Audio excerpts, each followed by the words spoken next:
Cheers. Thank you. Thank you very much. Mind if I give you a shout out? No, not at all. Cool. Cheers. Thank you.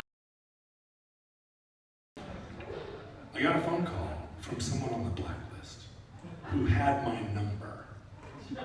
That gives you an indication of how inside they are. Question. Go ahead.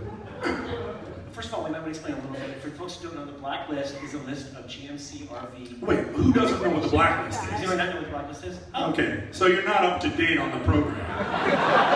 You're telling me in a room full of 200 people, only 2 people didn't know what the Well, there blacklist was 2 over here. Did something I didn't even get over. Oh, you guys don't know what you don't know what the blacklist is either? Did you come with a friend? Is that why you're here? And he's like, honey, I really want you to see this live. Maybe that will be the This thing. is the point in the Kickstarter that's like the lottery. Now we just go beat the shit out of this. So, The blacklist is a group of people in the GMC RV network who help each other out. Many of them veterans, many of them ex-Boeing engineers, people who are super involved in the scene. They all help each other out. There is a code. If you get help, leave a penny, take a penny, right? that's right. You help Take each a penny, other leave out. a penny. Okay, but in this case, the penny is a GMC RV. Yes, and Right. so you've got their numbers. Are you on the list? That's now? the thing, I'm not on the list. I'm not on the blacklist. I have been milking the blacklist for its black milk. But I have not actually registered on the blacklist because that's, again, not part of my brain. I bet they come and give you the tap eventually, maybe. Yeah, I mean, I'm not a joiner, but in this case, I'm so close to joining the blacklist community because I got a phone call from a guy on the blacklist. He said that he had called a couple of other people on the blacklist. Turns out there's a guy on the blacklist with a barn 30 miles south of Reading. No.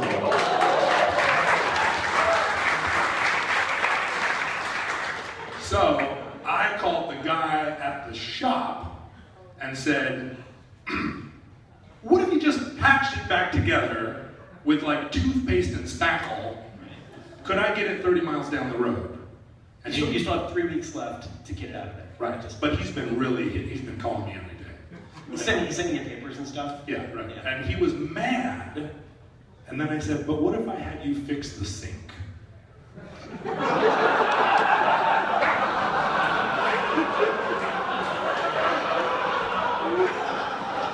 And he immediately went into figuring out what the invoice would be mode. I won't take you to the prom, but I got you this pack of gum. And so, right now, the status of the RV is that there's a guy in Reading with a catcher's mitt, the size and shape of a barn, waiting to receive the RV into the embrace of his bosom, which is shaped like a barn. And all I need to do is get to Reading, patch up the RV, and get it to this guy's barn. You need to give it to him. No. I think I can drive it. What? I'm convinced. John. No, I'm convinced. John, magical thinking. I'm convinced that there is enough life in this transmission that I can get 30 miles. Didn't at some point someone describe the transmission as expelling something you described as chunks? It wasn't like a little bit of belt or some carbon, like transmission parts. I mentioned like a Rubik's Cube where you just lost blue. Okay, but what's in the place of blue? Empty space, and you can do a side of empty. Okay. You can still solve a side. You can solve the side, you just put all the empties there. So my feeling is, I'm not a transmission expert. I'm not a transmission expert, but my feeling is that a transmission is made of a lot of chunks, and they only pulled a small amount of chunks out of it. You're saying as a net percentage of total chunks, even if you lost 1 to 7 chunks, you're still probably mostly the transmission chunks. I got 6 out of 7 chunks, Plenty of chunks. and I feel You don't like have to go that far. You don't have to go that far. 30 miles. You gotta get to the bosom of the country's born. Well, and this is the thing, south of Reading, it's mostly downhill, right? How many people have driven that road? Sure, it's mostly downhill. So I have to get max 10 miles and then coast. You know who you are. You're the guy from The Martian. You gotta figure out how to grow some fucking potatoes in your spaceship with plastic sheeting. That's right, I have turned my moon base into like a homeless shelter, and I'm going to make potatoes grow. This is not gonna be easy, but it could happen. You've seen the GMC RV, it's very aerodynamic. Well, I feel like I get going. in corners. So, there's a tremendous amount of new hope, if you will.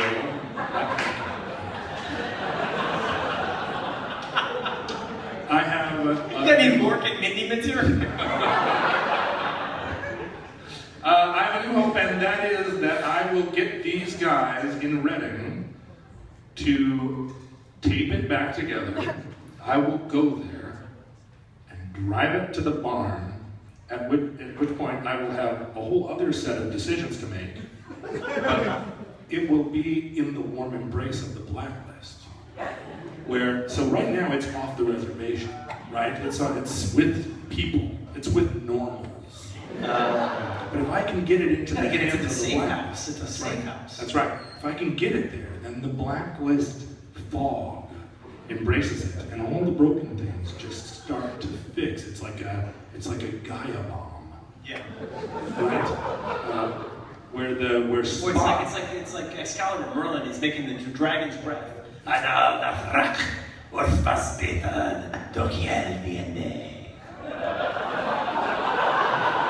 then that makes the GMC RV gun.